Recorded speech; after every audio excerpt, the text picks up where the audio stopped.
Hey, what's happening, Bat fans? It's Kwing here, and I just thought I would give you my unedited, unscripted thoughts on Justice League.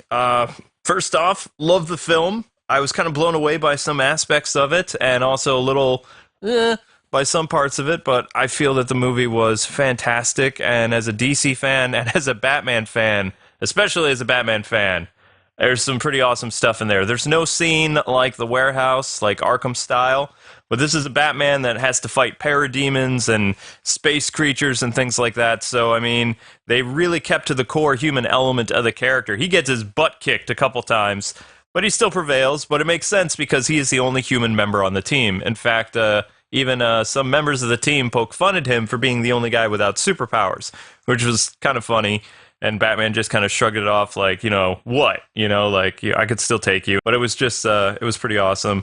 The movie itself, the tone is a lot different than BVS, but a lot of critics have been saying that the movie's a lot lighter in tone. It's more colorful, but it's still pretty dark. The opening of the movie is very depressing. And basically, it reminds people about what happened at the end of BVS and, a world without Superman. So I came into the theater, not expecting that because it played out the same way that BVS opened, which showing how, Batman became who he was, which was kind of weird that they did that. And even Amber was a little unsettled, like, okay, you're going to open the movie like this. The Wonder Woman scenes that were in the movie, just, incredible. And Danny Elfman's score, incorporating so many elements of the different Justice League characters, was astounding. It's very rare to hear theme style music like that in this day and age, where everybody goes the Zimmer route or the more atmospheric stuff. There are predominant hero themes in this movie, and they're amazing. Just hearing the Batman theme again, but used in a way that this isn't a Batman movie, but you feel his presence. I mean, it was just awesome. I already bought the soundtrack as soon as I came home, and I'm just so psyched to use it. Probably not in this video because that'll get copyright. This is going to be more of a podcast style thing because literally in just a little bit I have a Skyrim stream I have to do for Bethesda, and I'm going to be looking at some other Switch games this week, finishing up stuff for Warner Brothers. So this is just kind of a side thing for you, my viewers. You guys can listen to it whenever you want to. If you're gaming, if you're reading comics, use it for however you want. But, the film was just, I couldn't believe it. I mean, I just saw Thor Ragnarok a little while ago, and I thought it was great. But this film was just, words are just not popping into my mouth. It's not as bad as some people say, and I would say it's a lot more than just decent. I mean, this thing blows BVS out of the water. It has that Zack Snyder, storytelling mechanic to it with some of the elements that Whedon uses to film his movies. So it feels like a combination of two directors, and they don't feel like they're competing with one another. It feels like they're in harmony, and it works. I feel like there's some scenes missing that maybe would have told the story a little bit better. But in terms of superhero movies, it kind of felt like the Marvel films, except with more heart to it.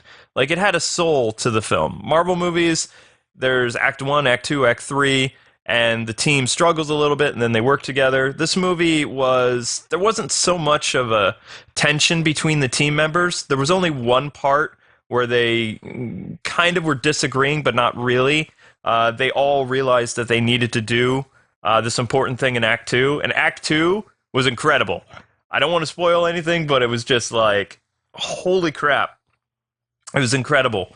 And I need to see the movie again to really get into a spoiler review because it's just I still can't believe it. I mean, the way that they did Act 2, just want to tell people because it's oh my gosh. And I'm not even a fan of that character. And I was just I felt joy in my blackened heart. And I was just I'm a Batman fan. I am not moved by this character. I'm not moved by him.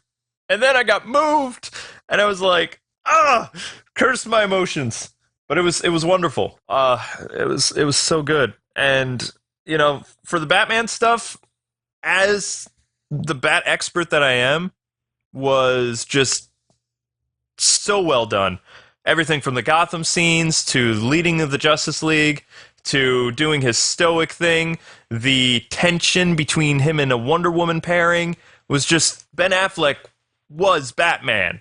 And if he leaves now, it's like, no, I need to see more of this Batman interacting with this Wonder Woman. It will not work to recast him.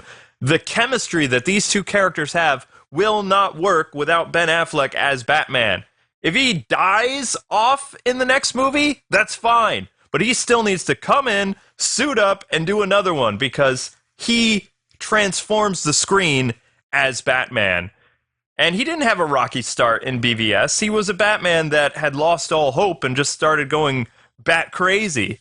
You know, the world was changing in front of him. Superman had killed Zod and destroyed, his buildings in Metropolis. And, Batman just kind of lost it. And, this movie was, a part of it was redemption for him. And also realizing, with Superman gone, being the paranoid bat freak he is, he has to prepare for this alien invasion. And he does. He leads the team really well. This is a movie that, in terms of superhero team-ups, I felt like the Avengers movies were always kind of shaky on that. They didn't feel like a team as so much of these big Marvel characters getting together, and then they would have like this one superhero shot where they're kind of like, all huddled up like a group of Spartans or something and fighting together. This actually felt like a teamwork film. Batman would tell people what to do. Each character had their own strengths and weaknesses, but they all pulled together like a team. This is the first team movie that actually feels like it's not a spotlight on each individual character. They work together as one unit. And it just goes back to the whole Unite the Seven thing, which was, Zack Snyder's thing. So probably Green Lantern was going to be in this movie. And it wasn't. There were 6 characters, and the 6 characters worked amazingly well. And I need to see it again. I really do. But, as far as the things I didn't like, it felt like the problems I have with superhero movies of late. They left out a lot of stuff that it probably could have set the pacing a little bit better. But for what it was, I think it was fantastic. The 2-hour time constraints had me kind of like shifting in my seat because it was like, wait a second, where's that scene in the trailer? The one where Alfred is talking to somebody about, he said you would come. I know where that scene goes now, and I need to have a director's cut because I know they cut stuff. I know they cut a ton of stuff. And just like with BVS, where he was like, I had so much footage, and I had to cut things and move it around and all this other stuff. I want DC to be like, you know what? With our Blu-rays, we're going to release a more concise, thing that has more things to show because there had to be more dynamics to Cyborg. There had to be more stuff with a character who comes back. There had to be more stuff between Diana and Bruce and Bruce and Alfred, and maybe more interaction with Jim Gordon, who was amazing in this movie. I mean, I loved the last guy in the Nolan films, but this guy makes a pretty good Commissioner Gordon, and he gets the character. There's humor involved with it, with Batman and Gordon. That's like kind of a wordplay that they do in the comic books. And it was fantastic. If you're a fan of like Batman the Animated Series or the Justice League cartoon, I mean, this is kind of like watching those shows come to life on screen. And the fact that you have Danny Elfman's music, accompanying that, I mean, it's just like the whole world just transforms right in front of you.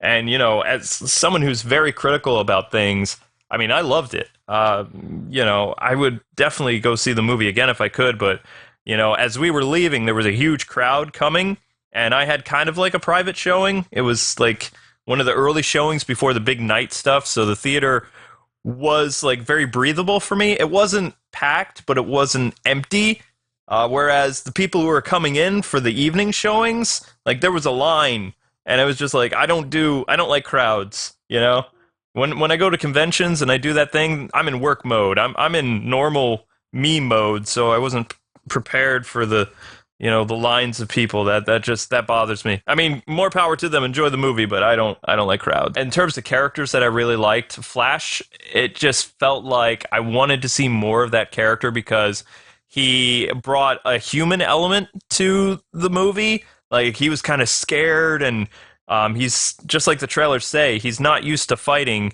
All he's ever done is push people and run away.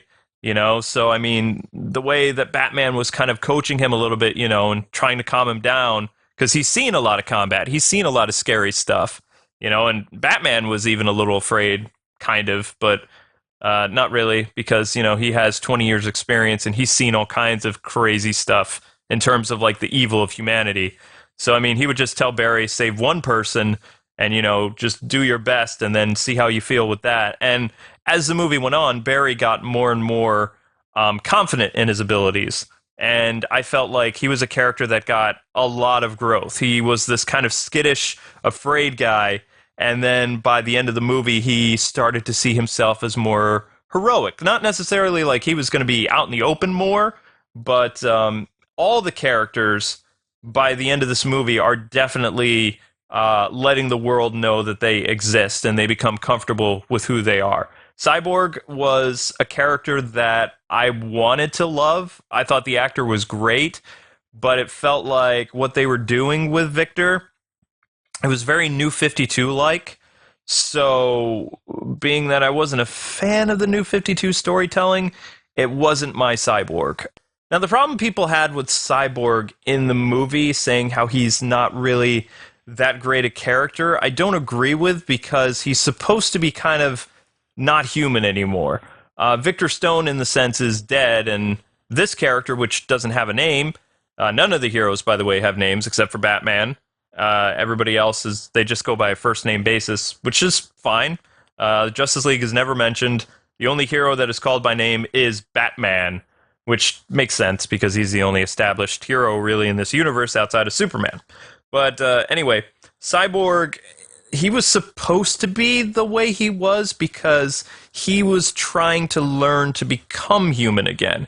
He's got like the mother box fused within him, or he was created by it. I still don't really understand. In the New 52 comics, he's kind of fused together from a mother box, and he's not really human anymore, so everything has to be a do-over process. And as the movie went on, you saw Cyborg start to morph into what Cyborg of the comics would look like. He was starting to understand his new physiology and stuff like that. But for critics sitting here for the 2-hour movie, they're like, this character is stiff. And it's like, he's supposed to be because he's a cyborg. And as the movie went on, you could see that the character started to become more human. Laughed more. He opened up more. And it's just like, you just wanted to love him. And you're like, DC, why isn't this guy getting a movie? But if you keep pairing him with the Justice League movies and, have him work with other, heroes that are getting their own movies, I think he makes a great companion character for that. He's a great way to bounce dialogue off things with Barry because they're a similar age. He has a really nice outlook with Wonder Woman. He doesn't like Batman all that much, but Aquaman, you can kind of see some friendship there. Nobody really likes Batman in this movie, which makes sense, because Batman kind of pushes people away. That's what he does. Except he lets Diana in this movie. So those of you guys that are fans of the Justice League idea of Wonder Woman and Batman being together, yeah, you won't be disappointed with that.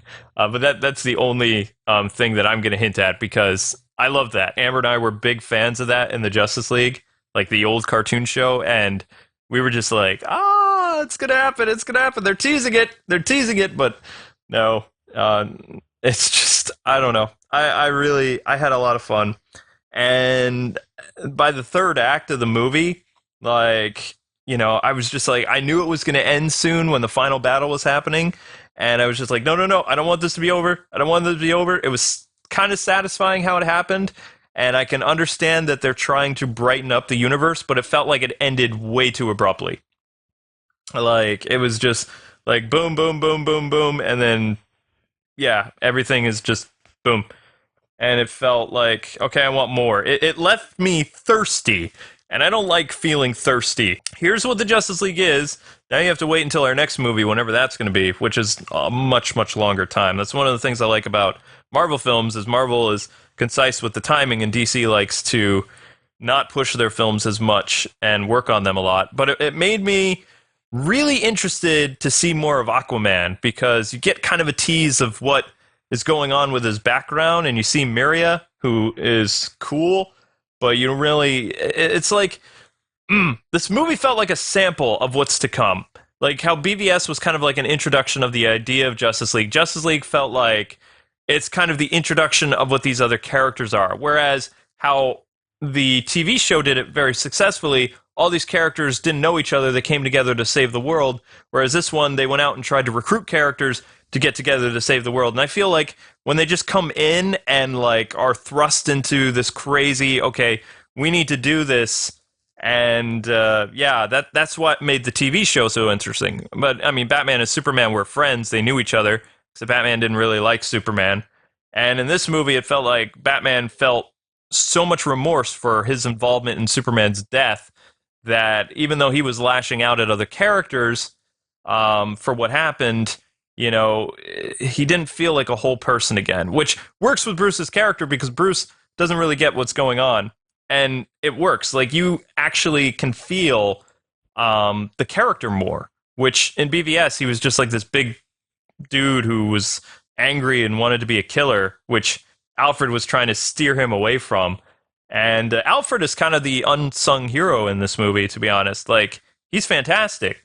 I loved him in BVS. I like him more in Justice League. I want to see this Alfred in a standalone Batman movie, or I want to see Alfred work more with the Justice League because he's great. He has humor, he has intelligence, he's kind of like a field commander when they need to be. You know, he's great support for the characters, for all of them. They all hang out in the Batcave too a lot, which is cool because there is no Justice League base yet. You know, but I mean, it just this movie made me craving more, and I think that's a good thing. If I had to score it, just because I don't like the 2 hour time constraints, the movie was a little bit too lighter in tone than I liked, but that's just because I'm used to the darker storytelling of DC, which this movie had. The beginning of the movie was dark, the middle of the movie was really dark, and then the end of the movie was like Saturday morning cartoon, kind of, which is, you know, it's a contrast from Marvel films, because Marvel films are usually like just bright and happy all the time, lots of flashing colors and all kinds of stuff. So, you know, if I was going to rate this movie, I'm definitely going to see it again. Probably give it a 9 out of 10. Like, just because, I mean, I want to see more. I want to dive into this, but I really wish I could see the deleted scenes, especially the ending scenes, which don't leave the theater. There are two post-credit scenes, courtesy of Josh Whedon, which, you know, he does, and Zack Snyder's BVS movie didn't have them. The two scenes, one is lighthearted, and one sets up the sequel. And you want a sequel because that would be a lot different than the team-up movies that we've seen. And I don't want to spoil it. I'll be talking about that later. But anyway, that pretty much does it for my thoughts. I know it's kind of like all over the place, but this is what happens when I don't have a script. If you guys want a scripted review, like I said, I need to see the movie again. This is just kind of a podcasted thoughts about what it was. But I really loved the movie. I thought all the actors were great. You know, even Steppenwolf was kind of like, whoa. But, you know, most comic book movies kind of have a weak villain, you know, and I don't really feel like we got a lot of Steppenwolf, but he did mention that he's from Apocalypse and he's trying to terraform the Earth and he's trying to bring about Darkseid or get his approval or something. So, you know, that was pretty much all. You knew who he was, you knew he was the bad guy and he's trying to destroy the world, and everything else just kind of, the Justice League was there to take him down and save the world, which they did. So I'd say mission accomplished. It is a fun movie that you can take your kids to if you want to.